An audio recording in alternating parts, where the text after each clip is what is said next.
ఇప్పుడు మనం umbrella activities చూద్దాం. ఇంతకుముందు వీడియోలో ఫ్రేమ్వర్క్ యాక్టివిటీస్ చూసినాం. ఫ్రేమ్వర్క్ యాక్టివిటీస్ దేనికి యూజ్ చేస్తారంటే స్మాల్ ప్రాజెక్ట్స్కి ఫ్రేమ్వర్క్ యాక్టివిటీస్ యూజ్ చేస్తారు. లార్జ్ ప్రాజెక్ట్స్కి అంబ్రెలా యాక్టివిటీస్ యూజ్ చేస్తారు. ఓకేనా? ఈ అంబ్రెలా యాక్టివిటీస్ 8 ఉంటాయి. ఓకేనా? ఇప్పుడు అంబ్రెలా యాక్టివిటీస్ ఏం చేస్తాయంటే to track, control and manage projects.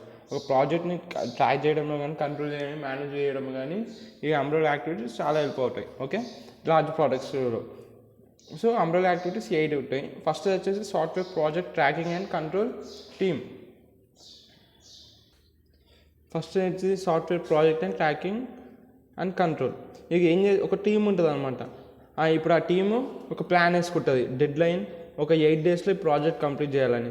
So ఆ 8 డేస్లో ఆ ప్రాజెక్ట్ని రివ్యూ చేయడం కానీ, చూసుకోవడం కానీ అంతా ఆ ప్లాన్ అకార్డింగ్గా ఈ టీం మొత్తం వర్క్ చేసి ఆ ప్రాజెక్ట్ ట్రాక్ చేస్తూ దాన్ని ఏమైనా చేంజెస్ కావాలని కంట్రోల్ చేసుకుంటూ. సో ఒక టీం అనేది ఆర్గనైజ్గా కంప్లీట్ చేస్తుంది ఒక ప్రాజెక్ట్ని. First activity. ఓకేనా? Plan according to the plan, ఆ డెడ్ లైన్ అకార్డింగ్గా. నెక్స్ట్ వచ్చేసి రిస్క్ మేనేజ్. ఈ రిస్క్ మేనేజ్లో ఏం చేస్తారంటే ఒక రిస్క్ని ఐడెంటిఫై చేసి దాన్ని ఎనలైజ్ చేస్తాడు. ఫస్ట్ ఎనలైజ్ చేసి తర్వాత ఆ రిస్క్ని సాల్వ్ చేస్తాడు ఈ రిస్క్ మేనేజ్మెంట్లో. ఓకే, ఈ రిస్క్ మేనేజ్మెంట్ మళ్ళీ 5th చాప్టర్లో వస్తుంది. అప్పుడు చాలా డీటెయిల్గా ఉంటుంది. జస్ట్ ఈ అంబ్రెలా యాక్టివిటీస్లో ఒక యాక్టివిటీ. ఓకే, అక్కడ గుర్తుపెట్టుకోండి. రిస్క్ మేనేజ్మెంట్ అనేది ఏంటిది రిస్క్ని ఐడెంటిఫై చేసి దాన్ని ఎనలైజ్ చేసి దాన్ని సాల్వ్ చేయడం, దాన్ని రిస్క్ మేనేజ్మెంట్ కిందకి వస్తుంది. Software quality assurance. ఇప్పుడు సాఫ్ట్వేర్ యొక్క క్వాలిటీని టెస్ట్ చేస్తాం ఈ యాక్టివిటీలో. ఓకేనా? సాఫ్ట్వేర్ క్వాలిటీని టెస్ట్ చేస్తాం కదా, అందుకే దీన్ని సాఫ్ట్వేర్ క్వాలిటీ అష్యూరెన్స్ అన్నాను. నెక్స్ట్ వచ్చేసి ఫార్మల్ టెక్నికల్ రివ్యూస్. తర్వాత దాని వచ్చిన సాఫ్ట్వేర్ని ఒక గ్రూప్ ఆఫ్ మెంబర్స్ ఉంటారు. ఆ గ్రూప్ ఆఫ్ మెంబర్స్ కూర్చొని దాని యొక్క రివ్యూస్ ఇస్తాడు ఆ సాఫ్ట్వేర్కి. ఓకేనా? అది కరెక్ట్ ఉందా లేదా, ఆ గ్రూప్ ఆఫ్ మెంబర్స్ దాన్ని టెక్నికల్గా రివ్యూస్ ఇస్తాడు ఆ సాఫ్ట్వేర్కి.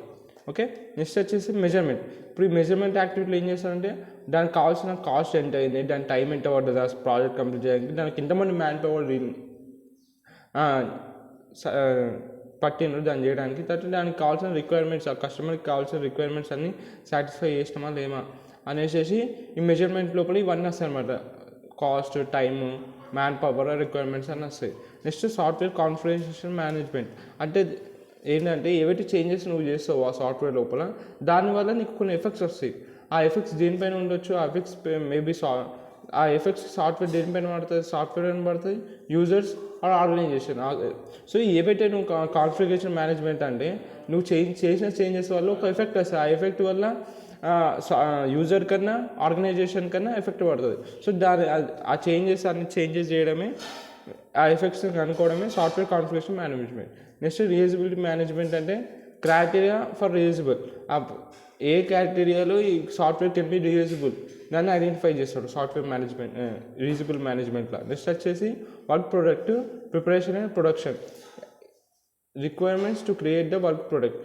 ఈ వర్క్ ప్రొడక్ట్ ప్రిపరేషన్ ప్రొడక్షన్లో ఏవైతే రిక్వైర్మెంట్స్ ఉన్నాయి మనకి ఆ ప్రోడక్ట్ని తయారు చేయడానికి, ఆ రిక్వైర్మెంట్స్ అన్నీ కనుక్కుంటారు. ఓకే, కనుక్కొని అవి అయితే రిక్వైర్మెంట్స్ కావాలి ఒక వర్క్ ప్రొడక్ట్ని తయారు చేయడానికి. That's all come under the work product preparation and production. Okay, all 8 umbrella activities. Large ప్రాజెక్ట్స్కి అంబ్రెలా యాక్టివిటీస్ వాడతారు, స్మాల్ ప్రాజెక్ట్స్కి ఫ్రేమ్వర్క్ యాక్టివిటీస్ వాడతారు. ఫ్రేమ్వర్క్ యాక్టివిటీస్ 8 ఉంటాయి, అంబ్రెలా యాక్టివిటీస్ ఫ్రేమ్వర్క్ యాక్టివిటీస్ 5 ఉంటాయి, అంబ్రెలా యాక్టివిటీస్ 8 ఉంటాయి.